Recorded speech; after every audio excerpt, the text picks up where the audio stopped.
أعوذ بالله من الشيطان الرجيم بسم الله الرحمن الرحيم اليوم يئس الذين كفروا من دينكم فلا تخشوهم واخشون اليوم أكملت لكم دينكم وأتممت عليكم نعمتي ورضيت لكم الإسلام دينا فمن اضطر في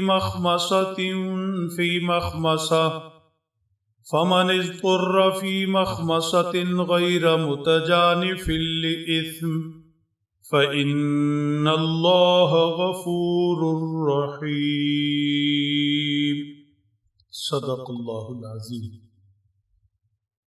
سورۃ المائدہ کی آیت نمبر 3 کا دوسرا حصہ زیر درس ہے۔ یہ آیت شریفہ ایسے وقت میں نازل ہوئی جب زندگی کے ہر شعبہ کے متعلق دینی احکامات و ہدایات نازل ہو چکی تھیں، بلکہ فروع اور جزیات بھی اتنی تفصیل سے ذکر ہو چکی تھیں کہ قیامت تک آنے والے انسانوں کی ہدایت کے لیے کافی تھی۔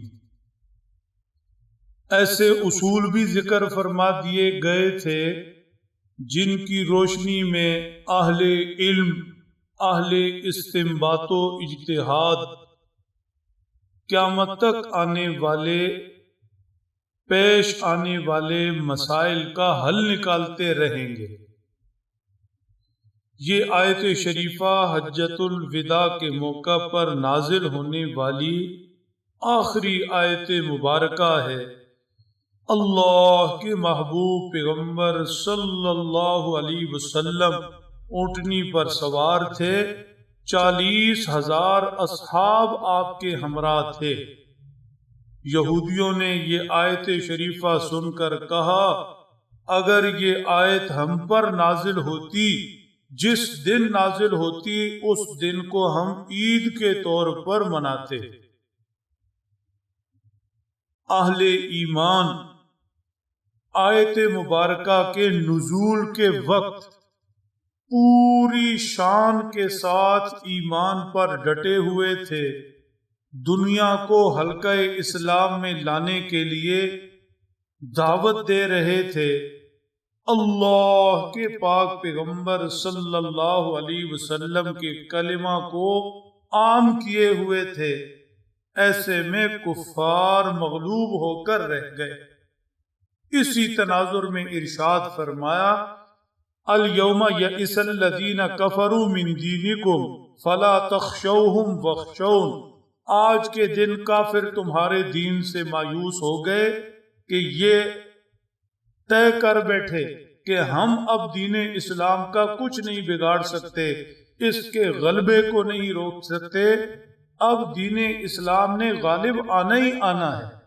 فلا تخشوہم واخشون، اے اہل ایمان ان یہود سے، دوسرے کفار سے مت ڈرو، یہ کچھ نہیں بگاڑ سکتے، ہاں میری ذات پاک سے ڈرتے رہنا، میری ذات پاک سے ڈرتے رہنا۔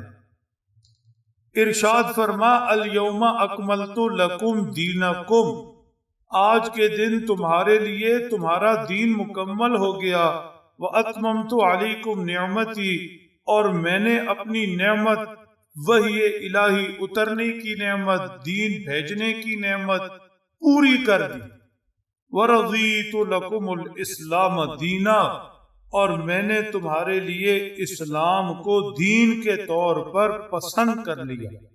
غور طلب بات یہ ہے کہ دین مکمل ہوا، وحی الہی کی نعمت، علم الہی کی نعمت پوری ہوئی، اللہ نے دین کو، اسلام کو پسند کر لیا۔ تو یہ سارا کچھ کس کے لیے تھا؟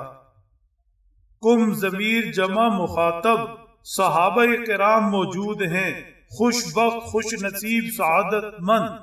فرما تمہارا دین، تمہارے اوپر نعمت پوری، تمہارے لیے دین پسند، تو اس دین کی نسبت ہی اللہ جل شانہ صحابہ کی طرف کر رہے ہیں۔ کس قدر اعزاز ہے اور کتنا ظلم ہوگا کہ یہ نظریہ رکھا جائے کہ اللہ کے پیارے نبی کی دنیا سے پردہ فرمانے کے بعد چند صحابہ کے سوا سب دین سے محروم ہو گئے تھے۔ نعوذ باللہ، اللہ نے تو دین کو صحابہ کا دین کہا، وہی الہی کی نعمت صحابہ پر پوری ہوئی، دین صحابہ کے لیے پسند کیا گیا۔ وہ تو دین اسلام کی پہلی صفوں کے لوگ ہیں، اور امت دین پر تب آئے گی جب پچھلی صفوں میں کھڑی ہوگی۔ بہرحال اسلام جیسا مکمل مذہب، عالمگیر مذہب، ابدی مذہب امام الانبیاء والمرسلین صلی اللہ تعالی علیہ وسلم کو دیا گیا۔ دین اسلام کو اللہ نے اپنا پسندیدہ دین قرار دیا۔ دین اسلام ہی دین الہی قیامت تک آنے والے ان کی نجات سوائے دین اسلام پر آنے کے ممکن ہی نہیں۔ ارشاد فرمایا فَمَنِ اضْطُرَّ فِي مَخْمَصَةٍ غَيْرَ مُتَجَانِفٍ لِإِثْمٍ۔ آیت شریفہ کے اس حصے کا تعلق آیت شریفہ کے شروع کے مضمون سے ہے، جس میں جانوروں کے حرام کیے جانے والے جانوروں کی فہرست دی گئی۔ حرمت علیکم المیتۃ والدم ولحم الخنزیر وما اہل بہ لغیر اللہ الی آخر الآیہ۔ یہ جانور تمہارے لیے حرام، ان کا کھانا پینا استعمال تمہارے لیے ناجائز، البتہ اضطراری طور پر کسی ایسی جگہ پھنس گئے کہ کچھ بھی حلال کھانے کو دستیاب نہیں، مزید اگر یہی کیفیت رہے تو جان جاتی ہے۔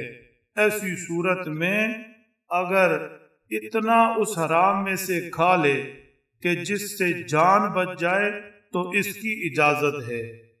ارشاد فرمایا فَمَنِ اضْطُرَّ فِي مَخْمَصَةٍ، جو مجبور ہو جائے بھوک میں، غیر متجانف لِإِثْمٍ، دل میں اسے برا سمجھ رہا ہو اور دل اس کا گناہ کی طرف، حرام کھانے کی طرف مائل نہ ہو، فَإِنَّ اللَّهَ غَفُورٌ رَحِيمٌ، ایسی صورت میں مجبوری میں حرام استعمال کرنے والا اللہ اسے معاف فرما دیں گے، اس لیے کہ اللہ بخشنے والے ہیں، مہربان ہیں۔